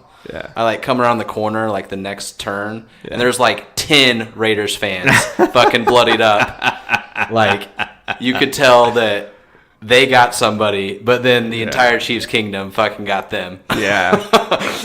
Man, don't mess with us, man. I'm telling you. Yeah, We protect our own. That's for sure. we do. That's for sure. That's another thing that I love. This is why I love living in Kansas City, because we really do take care of our own. We can come together as a city. Yeah. And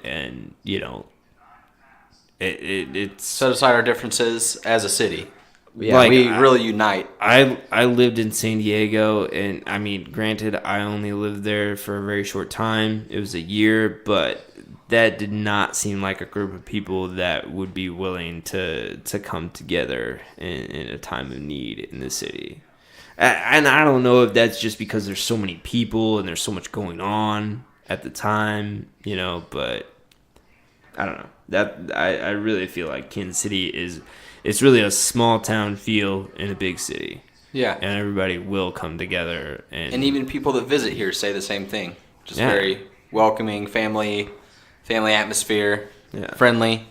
Exactly. Apparently you don't get that all over the world. So Yeah. I think we are lucky to live here. Yeah. I mean, I love it here, man. I do not want to live in a place like New York or LA. Just way too many people. I don't want to spend that much living in a tiny apartment. Like, I have a single family home that I spend way less money than I should be spending on it. Yeah, the cost of living's crazy good here. I love it. I love it. It gives me space, gives me freedom. You don't have to pay to park to go places most of the time. Yeah. Like, it's just, yeah. It's pretty awesome, dude. It's a small town feel in a big city. Yeah, and you can go out into nature, which is not that far away. Like, Yeah. you live in New York, you have Central Park, and that's pretty much it. We got, we got rivers. Yeah, we got rivers, Floating, we got lakes, all that we redneck got shit. forests. Yeah, but I mean, do you really want to live around concrete your entire life? No. There's something about the wilderness that makes you appreciate it.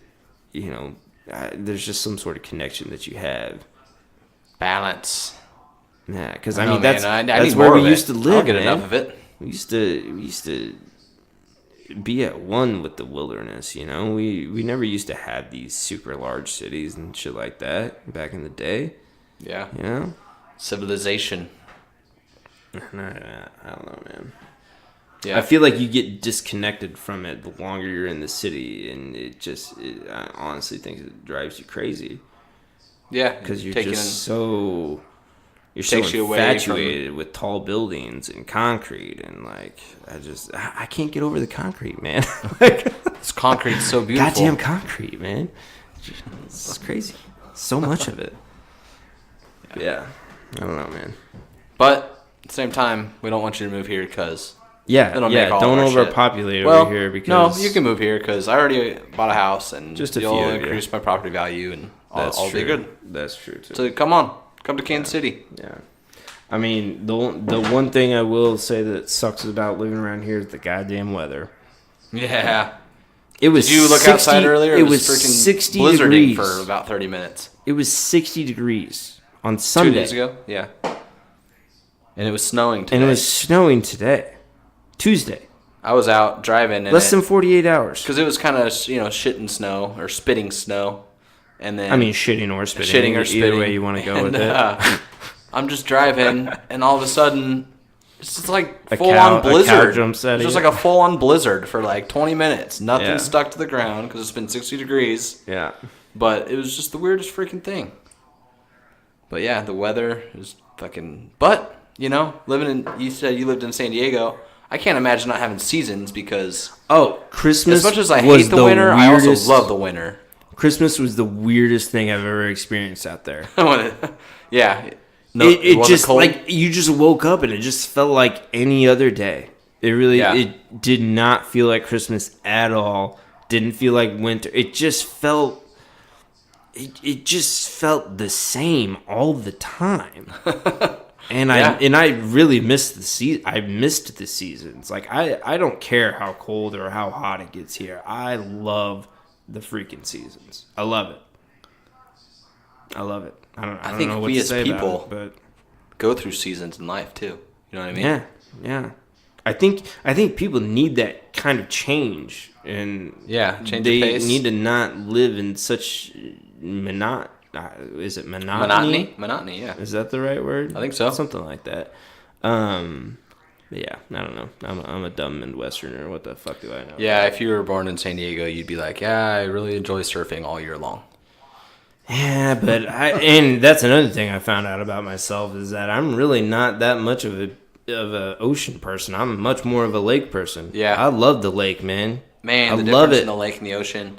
I don't know. I've never lived near an ocean. Like boating, I mean, I don't know. I mean, obviously there's boating out there in San Diego and the Bay Area and stuff like that, but I don't know, having your own dock, having your own cabin, going out on the lake. Like, I'm sure, I mean, The people lake get life, that. man. People get that in Lake Tahoe or whatever, you know. And Maybe. they do live that life, but not where I lived in San Diego. I mean, that's all ocean life right there. So, How many places, I mean, how many lakes in the world are like the Lake of the Ozarks, though, where you build, like, it's all, like, privately owned, like, people just have houses on the lake. I mean, And you have your go own up dock, to and you have your own Minnesota. boats, and I mean, Minnesota for sure. Yeah, for sure. Yeah. Yeah. Minnesota's freaking awesome. Yeah. The lakes up there are great. That's one state where I feel like Missouri and Minnesota could get along real well. I Yeah. feel like we could. I definitely love me some Minnesota. Yeah. Minnesota are cool people. Shout out to Minnesota. We went baby. up there. All we did, just threw our lawn chairs in the water, drank beer, fished, cooked out, ate with the whole family. It's a great time. Do you know how many people this I don't know if this seems crazy or not, but there's a lot of people out there that have no idea what a float trip is. Really? No clue. No fucking idea, huh? Like, you're like, hey man, let's go on a float trip sometime. They're like, what is that? Really? Yeah, and You we met just like anybody- grew you mean, up like with out that. in San Diego, you think? Oh, they have no idea what a fucking float trip is. No idea, dude. They might know what like whitewater rafting is, but they don't know what a float trip is. Yeah, exactly. Like, they don't understand that you just, you know, get in a freaking canoe, you load up a cooler of beer, and you float down the river for like 8 to 16 miles, and you just drink the entire time. You get the drunkest you've ever been in your entire life. Yeah, You pretty lose much. all your shit. You lose your sunglasses. You lose your fucking flip flops. you lose your dignity. Yeah. And you then you get your feet cut. We're really making Yeah. this sound like a great trip right now. you get your. Yeah, we've had some bad experiences. Yeah. Clearly. You go cliff jumping Which are when you great can find them. experiences. But yeah. Yeah. Yeah, float trip. Man, the simple pleasures in life. A float Dude, trip. it's Getting all your buddies together, all your friends and together. making that sound every 15 every minutes. 15 seconds, most likely. Just crack a beer, keep Just drinking. Slam them.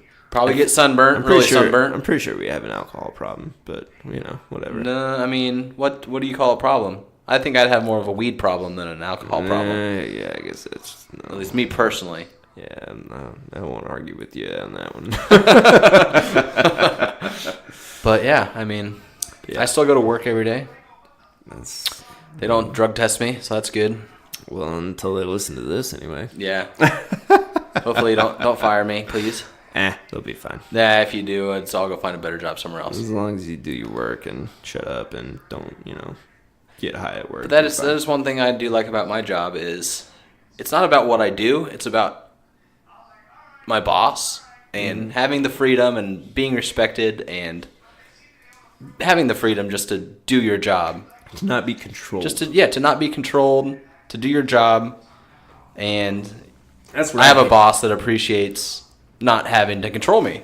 That's So right. it's just like that's what I like about my job. It's not what I'm doing. I mean, Yeah. every job has its up and down. Yeah. But this is the only job that I've ever seriously liked my boss. And I think makes all the difference in the world. Yeah, it does make a big difference. I mean, at my old job, I had 5 bosses in 4 years. I could never build a rapport with one of my bosses. There was a few that I liked, a few that I hated, but they also just controlled the shit out of you. Like, you show up, if you clock in 1 minute late, you're getting reprimanded. If you have a 30-minute, you have 2 15-minute breaks and 30-minute lunch, and that's it. If you are not back on time, that affects what's called your adherence, and you get reprimanded for it. And So crazy. it was so controlling, and it was so like, and you're spending the entire time on the phone, which is part of the job. I don't mind being on the phone all day. What I do mind is just simply getting yelled at every freaking call not every call you take, but the majority of them. Nobody's calling you to tell you you're doing a good job, Yeah.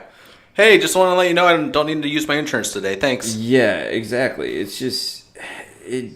And people think that it's so life and death, and they want shit done now. They want they want their shit way. done now for free. They don't care what it takes, And if you don't go above and beyond for that customer, you're not gonna move up. You're not gonna be able to take that next step. And that being mixed with being controlled the entire time, it just made a recipe for disaster for me. Yeah. I mean, there's some people that do it for a long time there. There's people that have been there for like 30 years doing that shit. And, more power to them. If they feel like that they've had a good life doing that, so be it. But that made me freaking miserable. Yeah, I think Absolutely it would make most people miserable, dude. I can't imagine. I'm so glad that I got terminated. I am so glad about that. To be honest. Dude. Like, it doesn't look good on my resume, but at the same time, I do not care because it made my. I mean, there's other things that have gone on in my life that have made my mental space not very good, including what's going on with Muff, but or Matt or whatever we said his name was earlier. I can't remember. Yeah, if we referred Muff to him is as our nickname for Muff Matt Allen. Yeah, who's got the disease. And Due to what was it for? Some sort of joke about fucking a muffler. No, his. So one day, I think he was wearing some sort of nice outfit or whatever. But we go into the classroom and the teacher called him Stud Muffin. So like me and Sickman and I can't remember who else, but we just called him Stud Muffin, and then that turned into like Muffin, and then we called him Ear Muff, and then we called him Muffler, and then eventually it just transformed into just simply Muff. And that was his name for forever. And then he moved out to Isn't that a slang name for pussy too? Little Muff? Yes. Little Muff? Yes, it is. But yeah, then he moved out to San Diego, and then they called him Cub, which I don't understand the origin story for that, but I'm assuming it's just because he's small and he's like a little cub bear. So I guess so. Yeah. But yeah. Anyways, what were we talking about? I can't remember. Yeah. Yeah, what were we talking about? Oh yeah, how I hated my job, but yeah. About how you're controlled. glad that And you don't have like, to work there anymore. why is it that companies just? Yeah, you think that would be bad productivity, or like? Well, right. And you wouldn't think you'd get the desired results out of that doing things that way. This is what I love about Maybe Richard Branson. Richard Branson, his whole philosophy is to make his employees feel the best about themselves. He gives them a year long for maternity leave. He gives them unlimited PTO. You can leave for a month if you want to, because he understands that if you have an employee that's miserable, they're going to reflect that attitude whenever they have to handle one of their customer situations. But if they love what they do and they love their job and they can reflect that attitude towards any sort of customer situation that they're in, that more than not, that customer is going to have great experience with that. It's like take care of your employees because they're the ones that are taking care of the clients. Exactly. Don't worry so much about taking care of the clients. Exactly. If you take care of your employees, they'll take care of the clients. And this guy's a freaking billionaire. This guy has created his entire life off of this philosophy. And he wasn't the best at school. Like, he's dyslexic.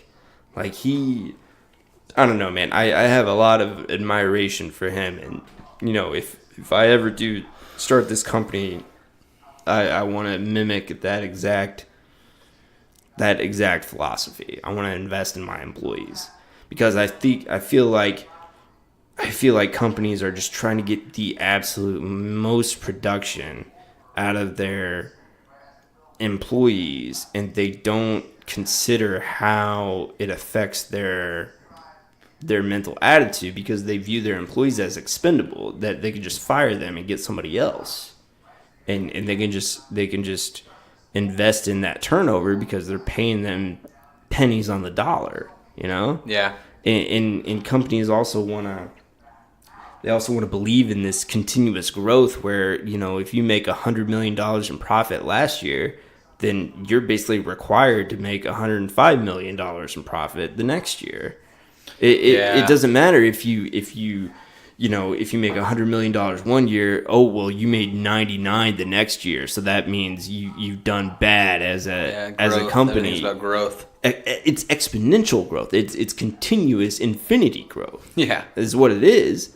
And it's just not sustainable. It's not, it doesn't make any long-term sense. And that's really what drives me crazy about corporate America. Yeah. Something's got to give at some point, you would think. Dude, you would think, man. And that's what's kind of fucked up. But I think that change is not going to come from the existing companies. It's going to come from people that are going to create that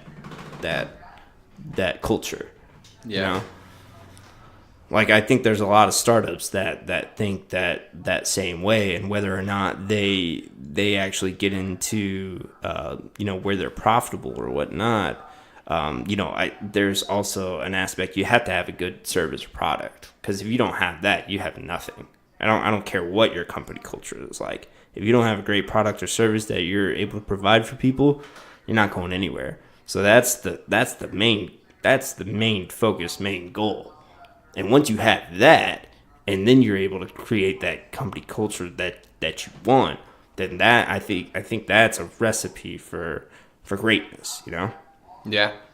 So, yeah. That's just my philosophy. Being young entrepreneurs. I'm trying, man, because I've grown up my whole life not knowing what the hell I want to do. I've wanted to do so many things, man. I wanted to be a firefighter. I wanted to be a lawyer. I wanted to be an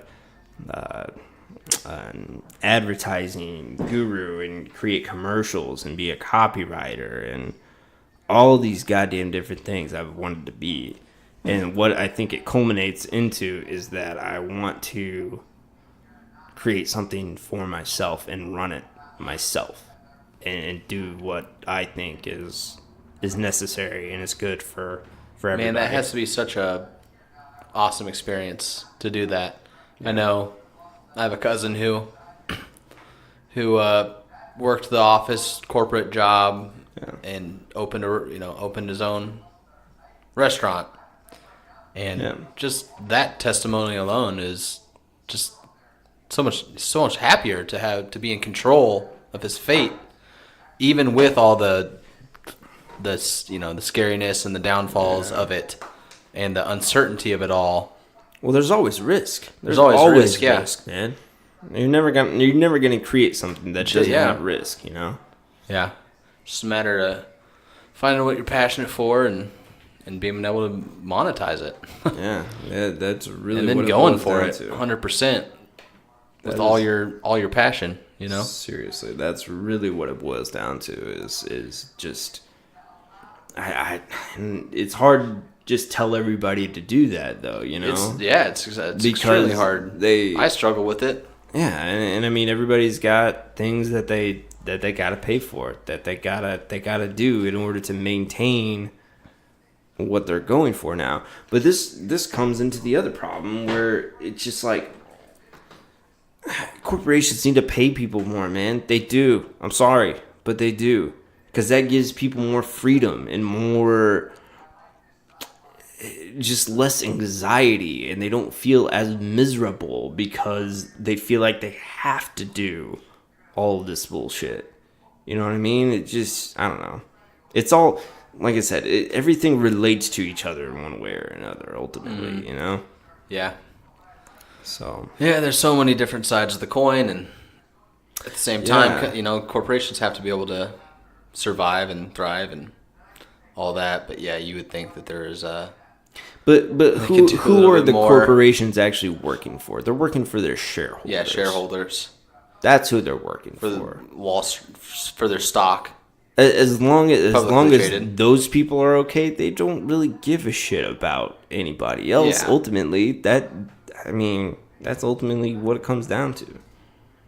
Yeah, and I'm not saying every single corporation is like that. That'd be ridiculous of me to say. That would be me putting all corporations into a box like that. You know, exactly, and that's what's what hard I is don't want to corporations. do. You know, a lot of these corporations provide jobs. Yeah. And they provide lives and are very much needed. But there's also there's plenty of examples of corporate greed out there that just make you just so angry. Like there's this Netflix documentary. I think it's like a 6-part series called Dirty Money. Mm-hmm. Dude, it makes me angry. It makes me so angry. It just like, how can people do this? Like just for a buck. That's all what it boils down to is just money. Yeah. Because people are so infatuated with money because it buys them, So much more whatever than they that, want. When you're on your deathbed, money ain't gonna mean shit. It's not. No. What's gonna last longer is Do you your think that's what it is, relationships. I absolutely think. You that's think what it's it the is. money that's the motivating factor? Yes, absolutely. Man, What else would it be? I would argue that societal pressures and societal, what am I trying to say? Like peer pressure perpetuates that more. Peer pressure from who? From Their your boss. shareholders. Yeah. I mean, maybe the root of it all is money, but I'm just... That's what I'm saying. Like that is the root of but all being, of it. but I would say it's more of the social status, like being a part of it, being a part of the winning, basically, for the company. Well, I mean, having a sense of accomplishment and being successful. Yeah, but being accepted or being That praised by your superiors. That is definitely part of it. I think people love more. Okay, this is what I'm getting at. This is where I disagree with you, though, is because it is the superiors that are doing it. It's not these low level workers that are engaging in this activity. These are the executives and the people that run this company. That's who this corporate greed boils down to, because they're the ones making all the decisions. Your mid-level manager has no true. say in what those top level decisions. The shareholders, the board of directors and shit like that. And the CEO. Exactly. Because the CEO's job is to make sure that their shareholders and the board of directors are happy. That's basically what his job is. And the way that they become happy is by how much profit they're making. Yeah. Because most of those shareholders have a significant amount of stock in that particular company. So the more money that they make, the more profits that they make, their stock goes up. Yeah. So they make more money. So it all comes down to the root of money. Is really what it comes down to. That's true. And I wish people would just. I mean, it's hard to get this into people's heads, especially when you're talking to people that don't have a lot of money. It's hard to tell them that don't focus on money. But the people that do have money, I wish that would just get ingrained in their freaking head that it's just not all about this. There's more to life than this shit, Mm-hmm. So I don't know. Maybe I'm. And I guess naive. what I was getting at that is the way that the corporations succeed and the way that they get all that money is, and that's what I was getting at, is the employees or the. Because for my company, there's 60 some divisions. So that's 60 presidents. That's 60, different divisional leadership, but that leadership is what I'm saying. Like at the divisional level, at least for my company, that is where I'm saying it's like societal. It's like they're just dying for that praise. They're dying to achieve that goal. They're dying to hit that number, right? So they can make the rich people proud. Yeah. To make more money for the rich people that already have money. And the reason I'm bringing this up too is because last night I watched this show. It was on Netflix. I can't remember what it was called, but it was about It was about taking regular, everyday people or people who are easily influenced. They did some tests to find out if you're easily influenced, and then they were testing to see if they could make you commit murder. So they took you through all sorts of fucking different steps, and it's all staged, with actors and all this stuff. Yeah. And it's a ridiculous circumstance, but they slowly get you to do things that you're not supposed to. So basically, this guy has a heart attack, and then the guy that's there convinces this unknowing their test subject to carry that, instead of calling somebody right away, to carry that body into another room, and then to put that body into a crate and hide it, and then they just keep perpetuating this the issue or whatever. They finally find out that this guy is not really dead, but they've created all these circumstances of now that this guy's lied about it, and this guy was helping hide the body and move the body and all this stuff. So now that guy's starting to feel guilty, and they find out this guy's not really dead, and they basically convince them to push him off a roof at the very end. And 3 of the 4 test subjects push the guy off the roof. Oh my god! Yeah, and it was all staged. It was just a social experiment, but it was just and they went and they found people that were easily convinced and easily convincible. So gullible people. Yeah, gullible people that are just go with the flow, and they do what they're. It's what this. That's kind of what I'm getting at. It's our society has perpetuated that, and you just do what you're told and come to work and have a good attitude and don't question the authority and don't do any of these things out the box. Right. And it's I feel that is so ingrained in our society right now.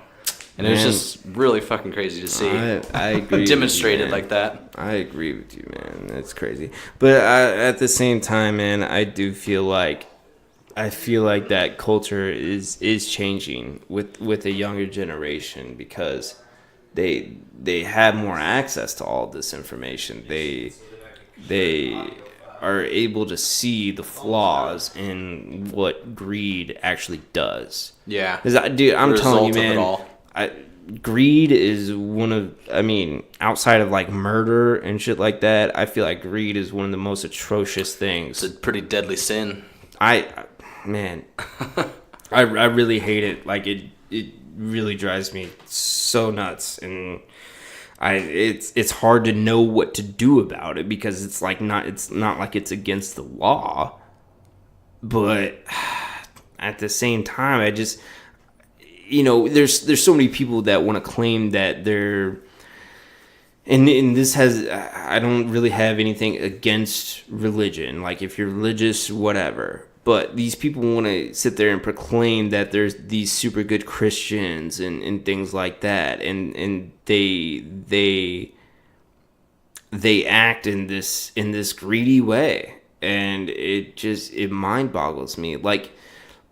Have you seen those mega churches that just take in all of that your money, Joel Osteen stuff that is untaxed, and they just they're like, I believe in God, and He gave me a Ferrari, so you should too. You know who paid for that fucking Ferrari? The people that are going to your goddamn church. That's who's paying for that Ferrari. Yeah. You know? And your money's going untaxed. That's greed, bro. That is fucking greed. And I'm not saying, like I said, I have nothing against religion. Not all religious people are like that. That's just one example of that. Yeah, yeah. Of greed, and it just drives me nuts. Yeah. And like I said, I don't know what to do about it. That could be a future podcast. Other than, I don't know what to do about it other than just simply setting an example and creating, my own company that will do everything in its power to not be greedy, to be a democratic corporate structure where there's not one guy just pulling all the strings, where everybody has a freaking say in what goes on, because people want that. They want to feel included. They want to be tribal. They want to have power in some sort of decision making, even if they're not at the top. They still want to have. It's almost like having a vote. Everybody has a vote in this country, unless you're a felon, apparently. But yeah, I don't know. Maybe like I said, maybe I'm naive. Maybe somebody can convince me otherwise. But as of right now, that's how I feel about that situation. We're gonna definitely have some interesting lives, my friend. Yeah, for We're sure. gonna see some shit in our days. For sure, man. As long as we can hold on. Yeah, exactly. Well, what do you say we wrap this thing up? Successful round 2, I'd say. Yeah, for sure. I really enjoyed this. So Absolutely, dude. Josh, Ryan, yeah. surrounded by cows. Good talking to you, buddy. For sure, man. Until next time. Exactly.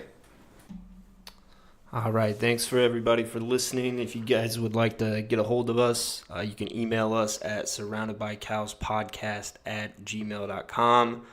You can find us on YouTube and iTunes.